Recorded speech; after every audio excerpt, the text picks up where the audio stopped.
Ja të kemi rikthyer të këndi i bisedës nderuar teleshikues. Tutje do të bisedojmë me Hatixhe Xani, që është poete dhe aktiviste, lidhur me publikimet e saja me poezi, aty kemi dhe librat në studio, dhe me aktivitetet e krijuesve shqiptar në Norvegji, ku ajo ka ndarë një pjesë të voskël, por shumë kuptim plotë të jetës së saj. Mirëmëngjesi, mirë se keni ardhur në studio. Mirëmëngjesi, mirë se gjej. Faleminderit për ftesën. Ju lutem, faleminderit juve që keni ardhur. Hatixhe, kam në duar 5 libra tu me poezi, njëra prej tyre është antologji në bashkautorësi sigurisht, tjetra është një poezi e gjatë, gjithashtu antologji sofra poetike 2017-ës. Ju e doni poezinë dhe mireni me të sigurisht? Po, e du poezinë dhe mirë me ta, që nga fëmiria. Që nga fëmiria. Po. Dhe thëmë, qysh e vogël shkruani, keni pasion shkrimin, leximin, dhe sepse poezia për hir të së vërtetës është një zhanër goxha i vështirë për të shkruar. Don një gdhendje goxha të mirë. Megjithatë tonë vjen në mënyrë spontane. Ku është frymëzimi, ku e gjen? Gjithmonë familje, natyrë, pastaj në shoqërinë, çaste gëzimin, çaste kur jam pak më brëmgosur, humbjem për shembull të prindërve ose diçka, këto janë si gjithë krijuesit pra. Merresh qyshe e re me shkrimin dhe deri tash ka arritur të botosh 5 libra, i është përblyer dhe me mirënjohje gjithashtu. Studion për letërsi, ke studiuar në fakt për letërsi, keni punuar mbi 13 vite në arsim dhe ka patur një jetë goxha stabile këtu, por ja që një ditë nuk u ndjeve sigurt në vende. Doje që të gjej një të ardhme më të mirë për ty dhe për fëmijët e tu, prandaj emigrove në Norvegji, atje ku do t'i ndalemi një pjesë goxha të mirë të bisedës sonë. Si ishte ky rrugtim për ty? Thëmë drejtën, iniciativën për migruar në Norvegji nuk e ka marrë nga dëshira, t'jemi sinqert, disa probleme kështu, jo afat gjate financiare, kështu që kam pas vëllaun atje 35 vite. Pastaj mendimin e një mikes time që ja vlen të ta falenderoj në këtë rast, Gunn-Marit Helgesen. Ka qenë një femër me autoritet në Norvegji dhe kam arrit me dëpërtu, me u sistemu atje, me punu për 1 vit e gjysmë. Pastaj me që gjysma e familjes mbeti në Kosovë, u ktheva me vedeshirë. Tani djali madh atje është punon, studion. E kuptoj. Ndërsa një kohë e frytshme thash, përderisa keni qenë në Norvegji, ju gjithashtu jeni marrë me shkrime, keni publikuar, keni kontaktuar dhe me krijuesit shqiptar atje.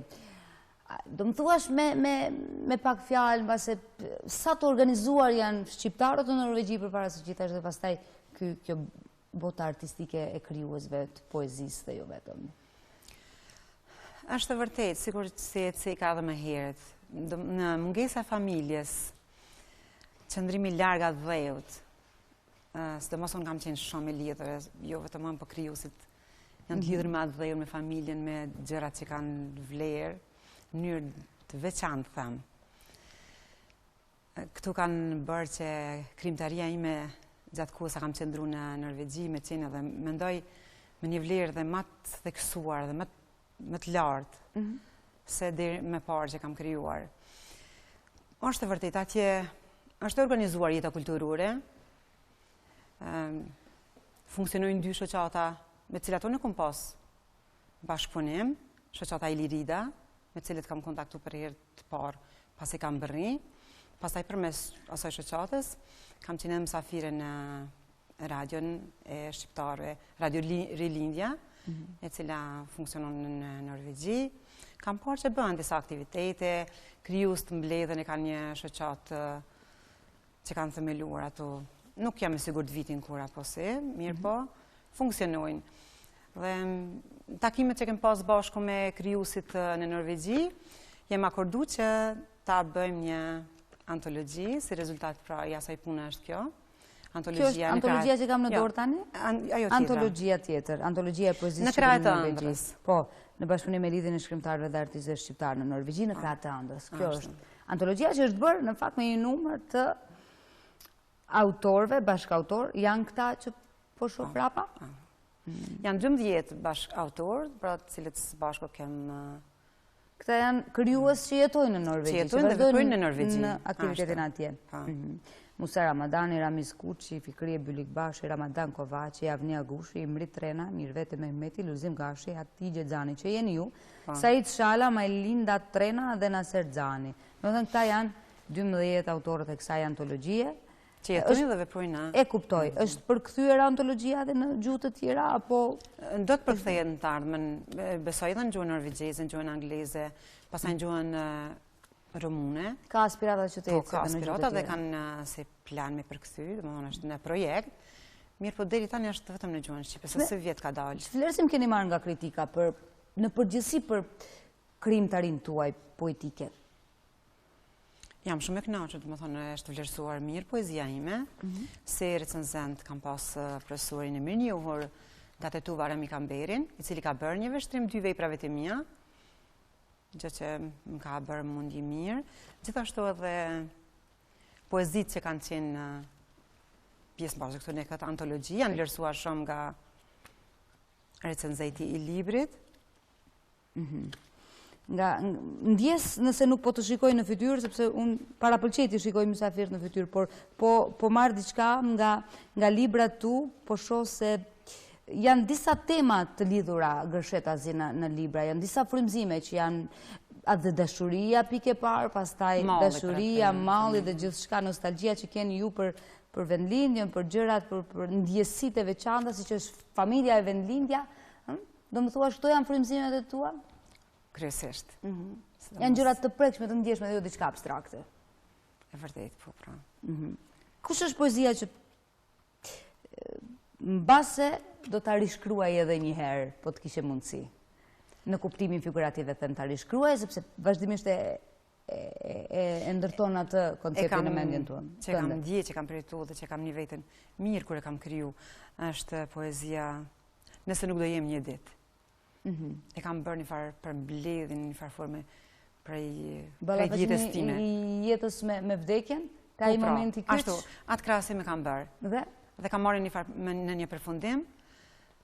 Pastaj kanë pasua të vargje cilat i kam vullos në këtë poezi që besoj se do ta shkruaja prapë dhe e kam kështu për shpirt, tham.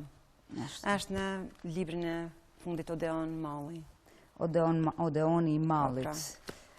Se po shoh që kemi rrumbullaksuar diçka, një lutje për poezi.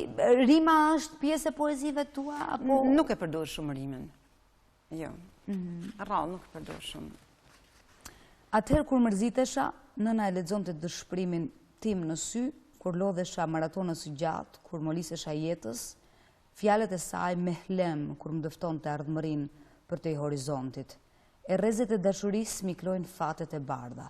Është një fragment shkëputur nga Mall dhe Odeoni i Mallit. Ka shumë brum, ka shumë tematik për brenda vargut tënd? E vërtet, kjo shpreh pra malli, mungesën e nanës. Pas humbjes së saj, pra raporte që kam pas me ta. Është ndoshta natyrshme për secilin njëri që është më i afërt me prindrit. Ashtu edhe unë pas vdekjes saj kam njihtë mërësisht mungesën e nanës. Dhe shpreh mu përmes këtyre vargjeve pra që lexove. Mua më intereson shumë poezia, unë lexoj shumë poezi, lexoj autorë të ndryshëm. Kush nga autorët të pëlqen më tepër për mënyrën e shkruarit të poezisë? Po flasim dhe për vendas, por edhe autorë të huaj, pse jo? Preferoj poezitë e Ismail Kadaris, pastaj edhe të autorëve tunë, ka autor poet shumë të mirë, është Dan Ibrahimi, pastaj poezitë se e ndërlidha pak me autorët, me poet e ri, se ai tash është i ri, po poezitë e Ali Podrimës, Din Mehmetit, Fatos Arapi ka. Fatos Arapi gjithashtu. Lexoni në vazhdimsi? Lexoj. Edhe prozë, poezi. E keni provuar vetën me që e diskutua me hapën bak, e keni provuar vetën edhe në gjini të tjera letrare? Ta zëmë në prozë, keni eksperimentuar pak me vetën, apo jeni këtu të poezia dhe po që ndroni shkruaj edhe në prozë. Tani kam një monografi, është në përgatitje për shtyp, shpejti do dalë, është me rrëfime nga lufta, ajo është kryesisht në prozë, formë rrëfimesh, pra janë ato tregime. Kam pas rolin e gazetares, kam intervistuar pra njerëzit që kam përjetuar ngjarje të mëshme të luftës, për shembull. Siç e dim, gjithë nuk janë ato dash. Ato ngjarje të panjohura, pra sidomos për këtë gjeneracë, se shumicave që kemë përjetuar. Kam intervistuar pra ata njerëz që kanë humbur fëmijët ose burrin, ose vllaun, ose nënën, ose babën, të afërmit e tyre. Dhe keni I kam përmbledhur në një monografi. Në një monografi, e cila do dalë shumë shpejt në Shqip. Besoj që do të jetë një libër shumë me vlerë, shumë interesant. Sepse përcjell emocionet edhe atyre njerëzve që kanë nevojtur. Kanë nevojtur dhe edhe pse kanë kaluar shumë vjet që nga pas lufta, mbase jemi të vonuar me këto, nuk po flas vetëm për monografin tënde, po flas edhe për rrëfimet e tjera që është dashur të kemi të dokumentuar tashmë. Mendoj që kanë punuar në këtë drejtim. Kanë punuar e vërtet është, po. Nuk mund të them që nuk është punu shumë, ose është punu pak, se nuk kam ndonjë statistikë sa. Ama kam njohuri që është punuar në këtë drejtim. Kanë shkruar dhe autorë të tjerë, vepra me motiv lufte. Janë bërë dhe filma, të kësaj janë bërë natyre, por janë dokumentar bërë të ashtu, pra, zhanre të ndryshme, po, pra. Mendoj që mirë shumë, se ke mendu që do të ndalesh ndonjëherë me poezi, sepse poezia është lumë që rrjedh vazhdueshëm. është e vërtetë. Edhe Nuk mund ta planifikosh, po po, pra. mëngjesit. Ashtu. Si do të paramendosh një të ardhme të afërt me botimet, përpos monografisë pastaj? Kemi 5 botime në duar, monografia e 6-ta, sa mirë shumë. Vazhdojmë tutje? Mendoj me vazhdu tutje, kam disa projekte. Siç thatë edhe vetë, pra poezia rrjedh në mënyrë spontane dhe as vetë nuk e di kur ajo troket tek ona, po kupton? Ndërsa si në plan për në projekt kam të filloj me një roman, cilin do t'ja kushtoj piktorit dhe poetit Kadri Kadriut, që është vrarë, masakruar nga dura pra e forcave serbe. Pas një ekspozite që patim në përvjetorin e partë të vdekjes të rënies heroike të familjes Jasharej.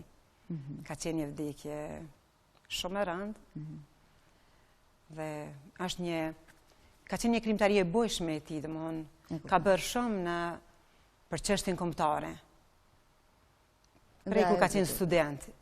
Pastaj ka vujt pasoja për shkak të atij qëndrimi që ka pas. Biografi për të? Do ta bëj, me thënë drejtën, më shumë do dalë si roman, se do është jeta e tij shumë. Faleminderit shumë që ishit në studio zonja Hatixhe, duke të dëshiruar shumë suksese në ecjen tuaj artistike në këtë botën e poezisë që është shumë e thellë, shumë e gjerë, shumë ngjyra, shumë kolorit të jashtëzakonshëm. Të mirpresim dhe herave të tjera në studio me botimet e radhës që ke. Faleminderit shumë, ishte kënaqësi. Faleminderit juve. Të nderuar televizionistë, do të shkëputemi për pak momente publicitet, rikthehemi me të tjera tema, po këtu në Mirëmëngjesi.